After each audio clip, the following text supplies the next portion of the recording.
বই পুস্তক সংবিধান আর বই পুস্তক কুচিয়ে বলছেন আমরা জুলাই সনদ সব অক্ষরে অক্ষরে মানব, আবার গণভোট বাতিল করার জন্য সংসদে অর্ডিন্যান্সকে আপনারা সেখানে পাস করতেছেন। আপনারা সংবিধান সংস্কার আদেশ রাষ্ট্রপতির মানেন না, সংবিধান সংস্কার পরিষদ মানেন না, গণভোট এবং তার ফলাফল মানেন না। তাহলে তো মাননীয় প্রধানমন্ত্রী, স্বরাষ্ট্রমন্ত্রী, আইনমন্ত্রী যারা পার্লামেন্টের ব্যাপারে কথা বলছেন, একটা কথার জবাব জাতির কাছে দেন, পার্লামেন্টে দাঁড়িয়ে বলুন আপনারা যে গণভোটে হার পক্ষে ভোট দিতে বলেছিলেন, জনগণ, আমরাও তো বলেছিলাম জনগণ 5 কোটি ভোট দিয়েছে। বর্তমান প্রধানমন্ত্রী নির্বাচনের আগে শহীদ আবু সাইদের কবর জিয়ারতে গিয়ে যে বলেছিলেন যে হ্যাঁ আপনারা গণভোটে হার পক্ষে ভোট দেন, আমরা বিশ্বাস করি প্রধানমন্ত্রী নিজেই যেহেতু হার পক্ষে ভোট দিতে বলেছিলেন, তাই প্রধানমন্ত্রী নিজেও হার পক্ষে ভোট দিয়েছেন। হার পক্ষে ভোট দেওয়ার অর্থ হল 84 লক্ষ মতের জুলাই সনদের পক্ষে আপনি ভোট দিয়েছেন, সমস্ত সাংবিধানিক সংস্কারের পক্ষে আপনি ভোট দিয়েছেন। স্বরাষ্ট্রমন্ত্রী, যদি আপনি হার পক্ষে ভোট দিয়ে থাকেন তাহলে আপনি জুলাই সনদের পক্ষে ভোট দিয়েছেন। গণভোটের ব্যালটে কোনো নোট অফ ডিসেন্ট ছিল না, সমস্ত সংস্কারের বিষয়গুলো গণভোটে ছিল। 5 কোটি মানুষ ভোট দিয়ে আপনাদের নোট অফ ডিসেন্টকে বাতিল করে খারিজ করে দিয়েছে। আপনারা পেয়েছেন 50-51 বার ভোট, আর গণভোটে জুলাই সনদের পক্ষে দিয়েছে 70 ভাগ ভোট। একটা বৈঠকে একটা ভোটে যারা বেশি ভোট পায় তারাই বিজয়ী হয়, যারা কম পায় তারাই পরাজিত হয়। 50-এর কাছে 70 বিজয়ী হয়েছে। বিজয়ী যারা হয় তাদের সিদ্ধান্তই চূড়ান্ত হয়। আপনারা 8-10টা পয়েন্টে নোট অফ ডিসেন্ট যদি দিয়েও থাকেন, সেইটা ঐক্যমত্য কমিশন গণভোটের ব্যালটে অন্তর্ভুক্ত করে নাই। জনগণ ভোট দিয়েছে যে নোট অফ ডিসেন্ট ছাড়াই 84টি ঐক্যমত, 47টি সাংবিধানিক সংস্কারের প্রত্যেকটি জিনিসের পক্ষে 5 কোটি মানুষ ভোট দিয়ে হাকে জয়যুক্ত করেছে। ফলে প্রধানমন্ত্রী এই হার পক্ষে ভোট দিয়েছেন, আইনমন্ত্রী দিয়েছেন, স্বরাষ্ট্রমন্ত্রী দিয়েছেন, তার অর্থ হল আপনার সংস্কারকে মেনে নিয়েছেন। তাহলে আপনার দেওয়া ভোটের বিরুদ্ধে আপনি কি এখন ভূমিকা নিলেন? আপনি বললেন আমি মানি, এখন আবার বলেন ওই অর্ডিন্যান্স বাতিল, ওই গণভোট বাতিলের জন্য আপনি আবার সেখানে বিশেষ কমিটিতে পাঠিয়ে সেটা বাতিল করতেছেন সে অধ্যাদেশ।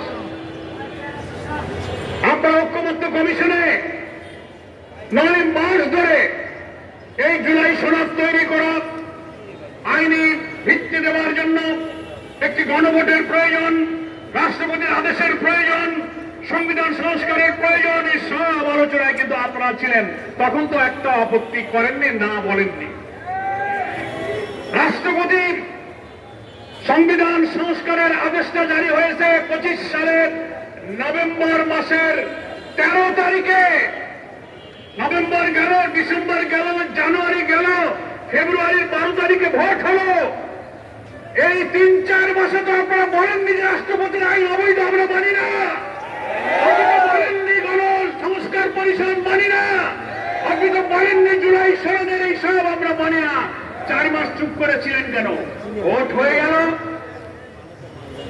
ইঞ্জিনিয়ারিং হলো, সরকার গঠন করে চেয়ারে বসে এখন ফ্যাসিবাদী কর্তৃত্বশীলদের মতো ক্ষমতাকে কাজে লাগিয়ে জনগণের আকাঙ্ক্ষাকে আপনি বাতিল করতে চাচ্ছেন। তাহলে আমরা কি বলতে পারি না, জনগণ বলতে পারে না যে প্রধানমন্ত্রী, যে আইনমন্ত্রী, যে স্বরাষ্ট্রমন্ত্রী হাতে ভোট দিয়ে সংস্কারের পক্ষে দিল, এখন আবার সেই গণভোট বাতিলের জন্য আপনি আইন জারি করতেছেন, তাহলে আপনি কি বিচারিতা করছেন না? এটা কি জবাব দেবেন? আমরা বিশ্বাস করি আপনি যদি হাতে ভোট দিয়ে থাকেন তার অর্থ দাঁড়ালো আপনার নিজের পক্ষে আপনি নিজে অবস্থান গ্রহণ করেছেন। তা যদি না হয় তাহলে আপনাকে বলতে হবে যে না, আমি গণভোটে হাতে ভোট দেইনি, নাতেই ভোট দিয়েছি। পার্লামেন্টে দাঁড়িয়ে সাহস থাকলে বলুন এই সংস্কার না মানার অর্থ হলো গণভোটে নাতে ভোট দেওয়া। আপনি সেই নাতে ভোট দিয়েছেন, জাতির কাছে সেটা বলুন, তাহলে বুঝবো যে না আপনি ইমানদারির কাজ করেছেন, কোনো প্রতারণা করেননি।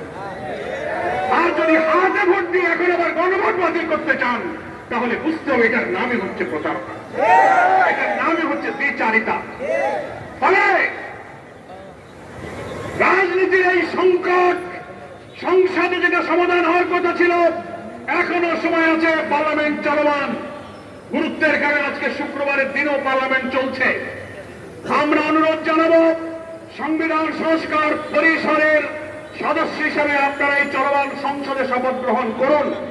প্রধানমন্ত্রী রাষ্ট্রপতিকে অনুরোধ করুন, তিনি সংবিধান সংস্কার পরিষদ অধিবেশন আহ্বান করুন। সেখানে গণভোটের রায় অনুযায়ী পুরা জুলাই সনদের সংস্কার প্রস্তাব উত্থাপিত হোক, আইন হিসেবে অনুমোদিত হোক, আমাদের সংবিধানের তফসিল আইন হিসেবে অন্তর্ভুক্ত হোক। তাহলে এই সংকটের নিরসন হবে, সংবিধান সংস্কার পরিষদের দায়িত্ব শেষ হবে, বাকি এমপিরা পার্লামেন্টের মেম্বার হিসেবে বাকি দায়িত্ব 5 বছর পালন করবেন। সেই সুযোগ এখনো আছে। সংসদের পার্লামেন্টের রাজনীতির সব সংকট, সব বিতর্ক আমরা চাই জাতীয় সংসদে আলোচনা করে সমাধান হোক। আমরা এই সংকটকে রাজপথে নিতে চাইনি, কিন্তু আপনি যখন আইন করে গণভোট বাতিল করেন, গুমেন আইন বাতিল করেন, মানবাধিকার বাতিল করেন, রাষ্ট্রপতির আদেশ মানেন না, আমাদের আর কোনো উপায় নেই। জনগণ আমাদেরকে ভোট দিয়ে 5 কোটি ভোট দিয়ে জুলাই সনদের যে রায় দিয়েছে, সেই জনগণের কাছে যাওয়া ছাড়া আমাদের কোনো পথ নাই। তাই 11 দলীয় ঐক্যের পক্ষ থেকে গতকাল 9 তারিখ থেকে 1 সপ্তাহ গণসংযোগ অভিযান, প্রচারপত্র বিলি, মহানগরীতে বিক্ষোভ, জেলায় বিক্ষোভ, জাতীয় সেমিনার, জুলাই যোদ্ধাদের সাথে মত বিনিময়, অনেক কর্মসূচি ঘোষিত হয়েছে। এরপরে আবার 11 দলের শীর্ষ নেতারা বসবেন, একের পর এক কর্মসূচি আসবে। জনগণকে দুর্বার আন্দোলনের সাথে করে গণভোটের ফলাফল কার্যকর করা ছাড়া এ জাতির সামনে কোনো পথ খোলা নেই। এখন সংকট আপনারা তৈরি করেছেন, আপনাকেই সংকটের সমাধান করতে হবে। আপনি আসুন, এখনো জাতীয় সংসদে বিরোধী দলের সাথে বসুন। জুলাই সনদের অঙ্গীকার অনুযায়ী আপনারা হাতে যদি ভোট দিয়ে থাকেন, তো হা ভোটের যে ফলাফল, আমি অন্য কিছু বলি না, আপনি যে হাতে ভোট দিয়েছেন, যে হার ফলাফলে আপনি কার্যকর করুন। এটাই সংকটের সমাধান হবে। আর বগুড়া শেরপুরের কেন্দ্র দখল, মারামারি, হামলা, জাল ভোট, এর সাথে যুক্তদেরকে আপনি আইনের আওতায় আনুন। এই নির্বাচনের ফলাফল বাতিল করুন, এই দুটো আসনে নতুন নির্বাচনের তফসিল ঘোষণা করুন। আমি আজকের এই বিক্ষোভ পূর্ব সমাবেশে যারা সামিল হয়েছেন, বাংলাদেশ জামাত ইসলামীর পক্ষ থেকে সকলকে আন্তরিক অভিনন্দন, শুভেচ্ছা জানিয়ে